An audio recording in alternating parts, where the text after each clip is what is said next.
اعوذ باللہ من الشیطان الرجیم بسم اللہ الرحمن الرحیم وبہ نستعین وہو خیر المعین اما بعد۔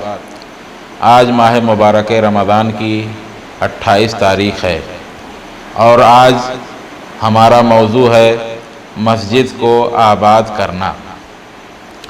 اسلام میں مسجد کی بڑی اہمیت ہے۔ قرآن اور احادیث کی روح سے مسجد اس پاک مقدس جگہ کا نام ہے جہاں خدا کا ذکر ہوتا ہے، اسی لیے اسے بیت اللہ کہا جاتا ہے۔ دین مقدس اسلام میں مسجد کی بڑی اہمیت ہے، اس کے خاص احکام ہیں۔ مجنب اور حائض وہاں نہیں بیٹھ سکتے، یہاں بیٹھ کر فضول باتیں نہیں کی جا سکتی۔ کافروں کو مسجد میں جانے کی اجازت نہیں ہے۔ احترام واجب ہے، نجس نہیں کر سکتے ہیں، اگر نجس ہوئی تو فوراً پاک کرنا واجب ہے۔ پیغمبر اکرم صلی اللہ علیہ وآلہ وسلم جب مدینے سے ہجرت کر گئے تو سب سے پہلی مسجد بنائی اور اسلامی فوجوں کو اسی مسجد میں ٹریننگ دی جاتی تھی۔ تمام ائمہ کرام مساجد ہی میں درس دیا کرتے تھے۔ اپنے اختلافات کے حل کے لیے مسجد ہی میں مراجعہ کرتے تھے۔ مسجد کوفہ میں وہ جگہ آج بھی نمایاں اور مشخص ہے جہاں امام علی علیہ السلام لوگوں کے اختلافات حل فرماتے تھے۔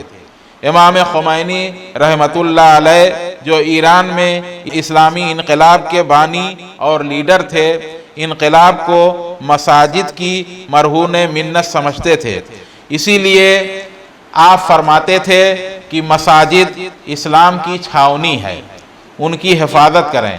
ماہ رمضان اور مسجد کا گہرا رابطہ ہے۔ حقیقت میں یہی وہ ماہ ہے جس میں مسجد آباد ہوتی ہے اور یہیں سے دین پھیل جاتا ہے۔ اس لیے اس عظمت والی جگہ کو جتنا ہو سکے بہتر انداز میں بنائیں۔ ایران میں ماہ رمضان کی آمد سے ایک ہفتہ پہلے مساجد کی صفائی وغیرہ کا کام انجام پاتا ہے۔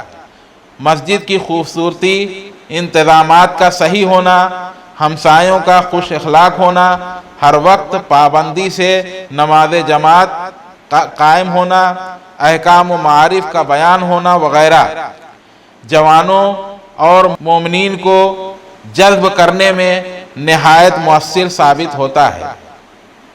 ماہ رمضان میں لوگ زیادہ تر وقت گزارنے کے لیے مختلف کام میں مشغول ہو جاتے ہیں۔ اگر ان اوقات میں کوئی قرآنی دینی پروگرام مسجد میں منعقد کیا جائے تو لوگ بڑے شوق اور رغبت سے شرکت کریں گے۔ شب قدر دعا اور نماز کی رات ہے۔ اس رات کے تمام اعمال مسجد میں بجا لانے کے لیے خاص اہتمام کریں۔ شب قدر میں جہاں دعا، قرآن، نماز اور زیارت کا حکم ہے، وہاں علمی گفتگو کرنا بھی بہت زیادہ اجر و ثواب کا حامل ہے۔ مساجد میں افطاری دینا نہ صرف کئی گنا اجر و ثواب کا باعث ہے بلکہ تمام نمازیوں کے ثواب میں بھی صاحب افطار برابر کا شریک ہے۔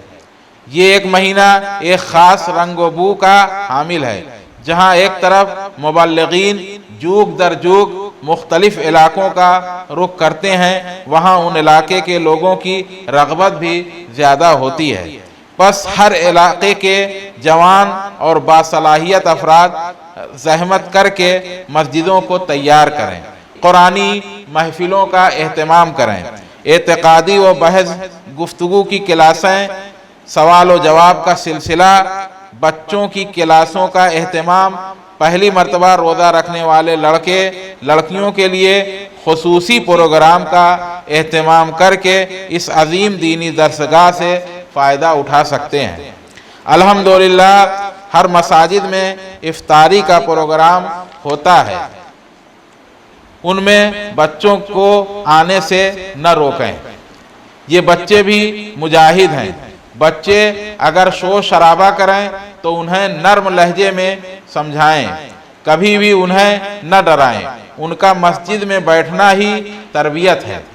اگر اتفاق سے مسجد کو نجس بھی کریں تو بچوں کو ڈرانے دھمکانے کے بجائے ان کے والدین سے معقول انتظام کرنے کو کہیں، اور 2 جوان اٹھ کر مسجد کو پاک کریں، جو کہ بچہ عمدن جان بوجھ کر مسجد کو نجس نہیں کرتا ہے، بلکہ کبھی کبھار غلطی سے، سردی کی وجہ سے، بیماری یا کسی اور علت سے وہ پیشاب کرتا ہے، اسے اگر نہ ڈرائیں تو اس کی دلجوئی ہو، اسے سمجھایا جائے کہ بیٹا آئندہ ایسا مت کرنا، یہ پاک و مقدس جگہ ہے، ابھی تو کوئی مسئلہ نہیں، تو بچہ ہے، کوئی پرواہ نہیں، تو وہ بچہ آئندہ سے خلوص اور رغبت کے ساتھ مسجد میں آئے گا۔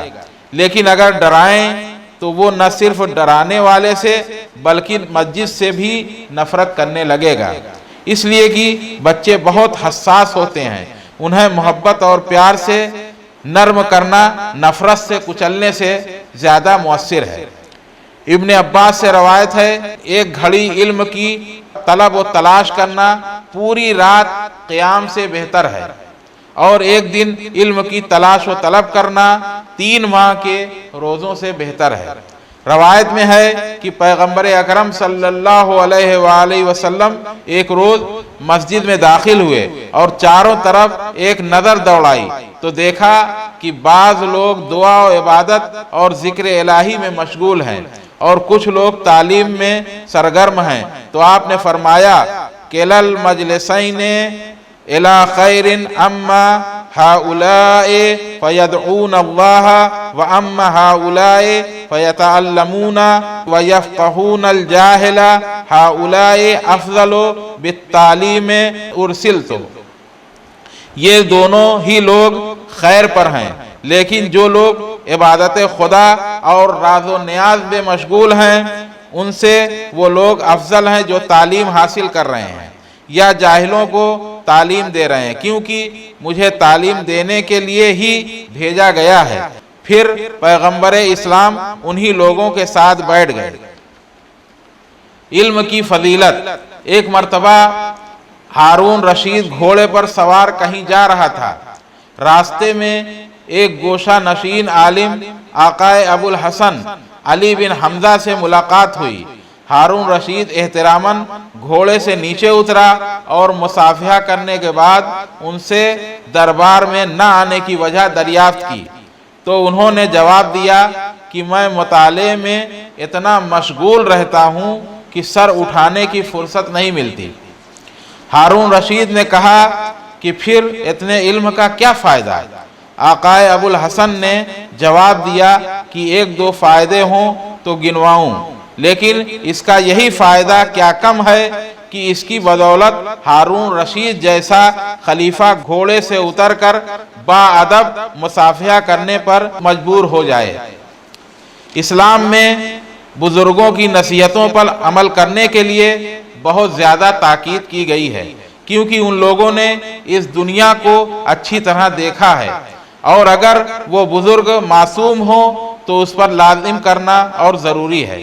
اسی لیے مولا کائنات علی ابن ابی طالب علیہ السلام کی ایک وصیت بیان کر رہا ہوں کہ جس میں امام علیہ السلام نے 5 نصیحتیں فرمائی ہیں۔ امام علیہ السلام فرماتے ہیں کہ میں تم لوگوں کو 5 چیزوں کی وصیت کرتا ہوں۔ نمبر 1، تم میں سے کوئی سوائے خدا سے کسی سے کوئی امید نہ لگائے۔ نمبر 2، سوائے گناہ کے کسی سے نہ ڈرو۔